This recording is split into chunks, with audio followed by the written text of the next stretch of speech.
এবারে নারী ক্রিকেটের খবর। নারী ক্রিকেট দলের টপ অর্ডার ব্যাটারদের নিয়ে কিছুটা চিন্তিত অধিনায়ক নিগার সুলতানা। তবে বিশ্বাস করেন আয়ারল্যান্ডের বিপক্ষে সিরিজ দিয়েই ঘুরে দাঁড়াবে টাইগ্রেসরা।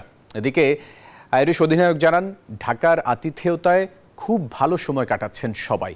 পিচ নিয়ে কিছুটা অনিশ্চয়তা থাকলেও দলের সাম্প্রতিক পারফরমেন্সে আত্মবিশ্বাসী তিনি।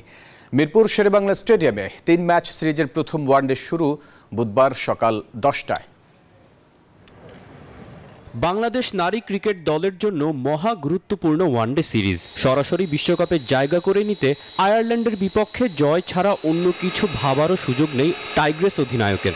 এদিকে প্রথমবারের মতো বাংলাদেশ সফরে এসে বেশ উচ্ছ্বসিত আইরিশ অধিনায়ক। দু দলের কাপ্তান এদিন নিয়ম করে ট্রফিও উন্মোচন করেছেন। নারী দল কিংবা পুরুষ টপ অর্ডার ব্যাটারদের ব্যাট থেকে নিয়মিত রান আসছে না, যা নিয়ে কিছুটা উদ্বেগ জ্যোতির কণ্ঠে। তবে লক্ষ্যটা স্পষ্ট, র্যাঙ্কিংয়ে পিছিয়ে থাকা আইরিশদের দাপটের সাথে হারিয়ে 6 পয়েন্ট অর্জন। জানালেন ফিল্ডিং নিয়েও বাড়তি কাজ করেছে স্বাগতিকরা।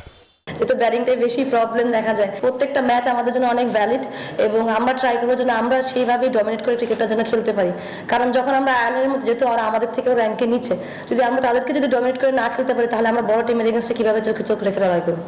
কোচও সুর মিলিয়েছেন অধিনায়কের সাথে। কিছু জায়গায় যে এখনো দুর্বলতা আছে তাও স্বীকার করেছেন হাসান তিলকরত্নে।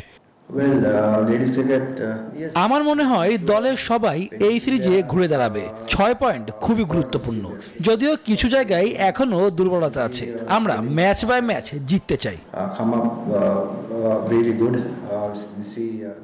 ইংল্যান্ডকে ওয়ানডে ম্যাচে হারানো আইরিশদের বাড়তি আত্মবিশ্বাস যোগাবে শ্রীলঙ্কার বিপক্ষে সিরিজ জয়। অধিনায়ক গ্যাবি লুইসের দল প্রস্তুত টাইগ্রেসদের ওপর আধিপত্য বিস্তারে। জানালেন, বাংলাদেশের আতিথেয়তায়ও ভীষণ খুশি সবাই। পিচ কেমন হবে বুঝতে পারছি না, আমাদের সেভাবে মানিয়ে নিতে হবে। দলের সবাই প্রস্তুত সিরিজে ডমিনেট করার জন্য। ঢাকায় সবাই খুব ভালো সময় কাটাচ্ছে, বিসিবিও আমাদের দারুণ আপ্যায়ন করেছে। মিরপুরেই হবে সিরিজের 3টি ম্যাচ। প্রথম ম্যাচ মাঠে গড়াবে বুধবার সকাল 10টায়।